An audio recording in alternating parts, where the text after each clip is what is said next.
almost found the back of the barn. It's been a while since the barn's been cleaned out.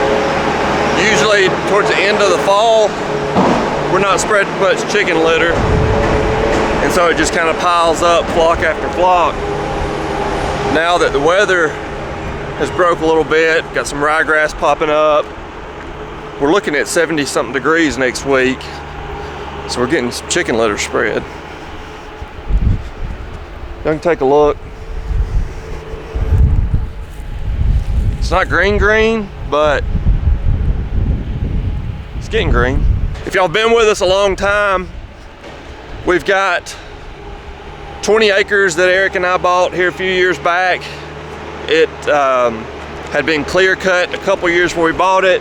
So we went in, cleaned it up, limed it, fertilized it, put grass seed on it, got rocks out of it, did all that stuff. So this is where we're taking the chicken litter to. We actually drilled it in ryegrass probably about a month ago. So got the cows cut off of it.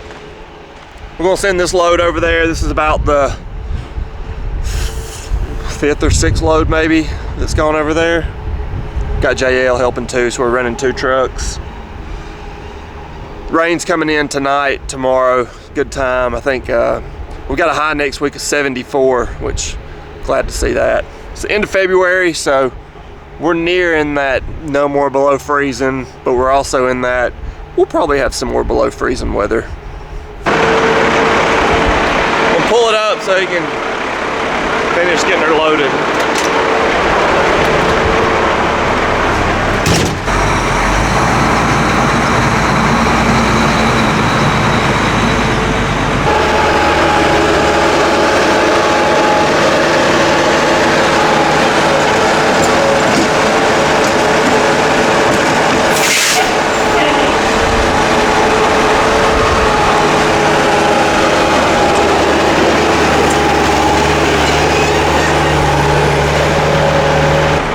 Be sure and stay with us in this video. We sold the calves. If you watched last week, we shipped some. I don't know if y'all can hear me real good, but we sold those calves out in Missouri on Monday. So when we get a break, we'll update you on how those calves did.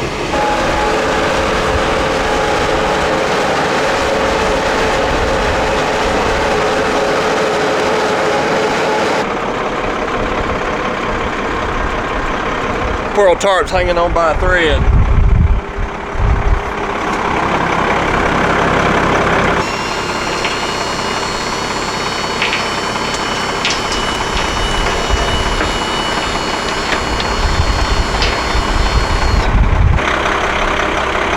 That tarp's a little like your legs, is thin. Needs a little help. Like a grasshopper. What's wrong with my legs? Thin. That tarp fits in perfect around this farm. Okay. Everything's just one notch away from giving up, pretty much. I don't like it. Look at that tire. I think that adds character. I think you put a D on the end of that one. Call it tired. Relax, we're not going far. I did blow 2 out, or JL blew 2 out. It's the same tires, the mates to these. He blew both of them out yesterday. What's that? That was the day before yesterday. Yeah, something like that.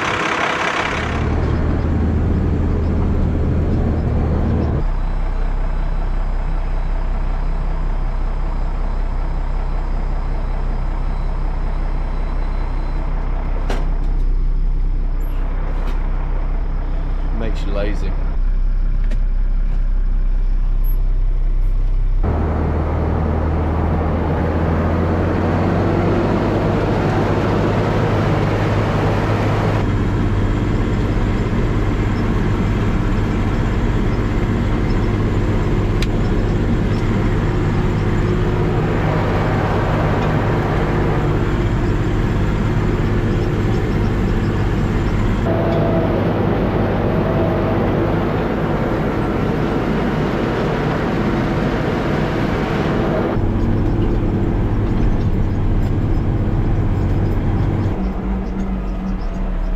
we get to a spot where we've already covered, you can flip this switch and it cuts the floor chain off.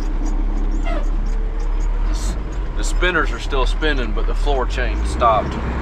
So cut this back on. Keeps us from wasting and overlapping.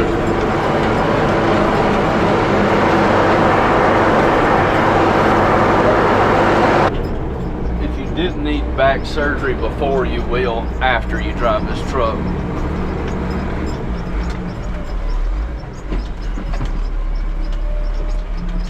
I'd rather ride a Bronc.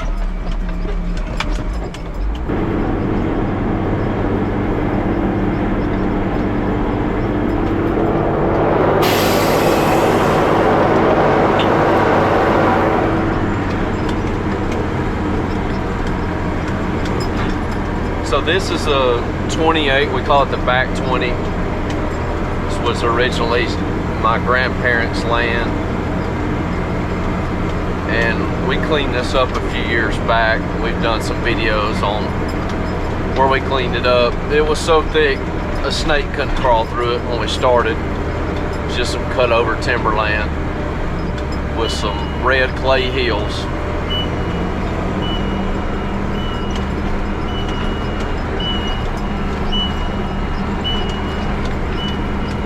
Need some water. So we got that covered. That was the what we call the back 20 acres. Cleared it a few years ago, and we have drilled it in ryegrass, so we covered it good in chicken litter.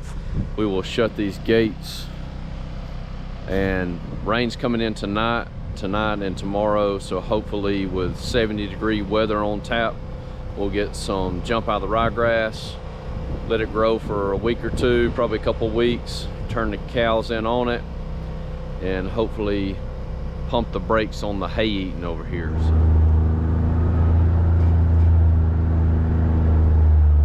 Checking on the ryegrass where we put chicken litter out, and it's coming on fast.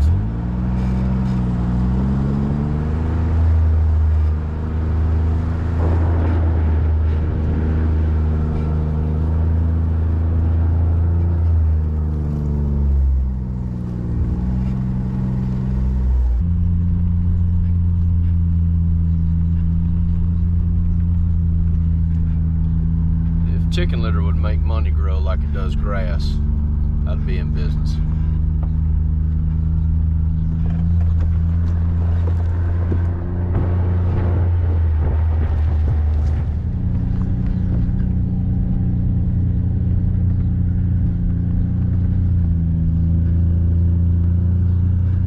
So we're out here on what we call the back 20, checking on the chicken litter and the ryegrass that's been drilled, and it's looking good. We got the litter spread on it yesterday, just in time. So we got about 1 inch of rain last night, perfect timing. And it's pushing 70 degrees today. Probably. Good ryegrass growing weather. But we got the cows completely locked off of this pasture back here, so give this ryegrass time to get established, and hopefully in about 2 weeks we can send the cows in here. We told you we'd give you an update on the cattle that we shipped, so here we go. So on that, we shipped 3 separate loads, and the first load that went out were mine and Ben's calves combined, and it was a mixed load of steers and heifers. The steers averaged 802, so we had about a 3% shrink, which is to be expected. That's a little over a 10-hour ride. We got them out there on a Friday night. They sold on a Monday. They were put back on corn silage and water, of course, but we're looking at about a 3% shrink from our weights on scales versus the weights that they actually sold at. So the steers, the black steers weighed 802, around 244 a pound. And then the heifers were 755 at 225 a pound. And some of the other steers were bought cattle, but one number to kind of give you a reference is we had some predominantly black steers. They were mixed up though, but big body steers They weighed 938 and brought 223.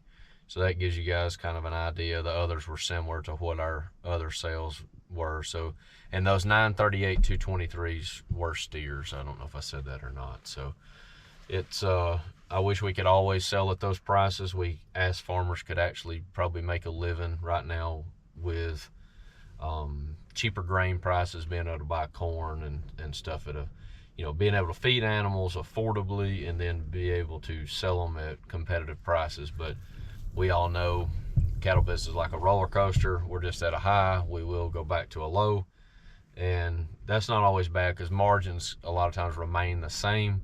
So like on those bulk cattle, you know, as we buy, our risk is just a lot higher. We can buy fewer calves with the same amount of money. So as a cow-calf operation, with the prices being high, you know, it's some unprecedented times right now. So we're thankful for that. But as far as the buying and selling calves, when the market drops, it's time to buy. So with all that said, we're very thankful for what we did. It's a lot of work and effort that goes into that, and the animals perform well.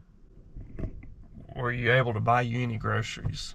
I haven't gotten the check yet, so it's in the mail. Somebody at the post office was probably living large right now.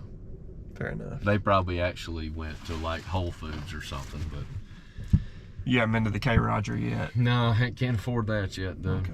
I hope they put 2 stamps on that thing, though. Maybe they insured the envelope. Maybe so. Hey, I tell you guys something. Just go study Job a little bit. I prayed for patience one time, and then I had a son, and so now I understand that. But Job, instead of just giving a Bible verse, go study Job a little bit. He took, as you know, as anybody in the biblical scene, as much heat as anybody outside of Jesus Christ. He went through it and was tested, and everything was taken away from him, and you know, had to remain in the faith. And it's a pretty good story. So do some reading on your own. Instead of me shooting you a verse, go research Job. I think it'll make you be thankful for what you have. Anyway, you got a Job verse? Job 38:4.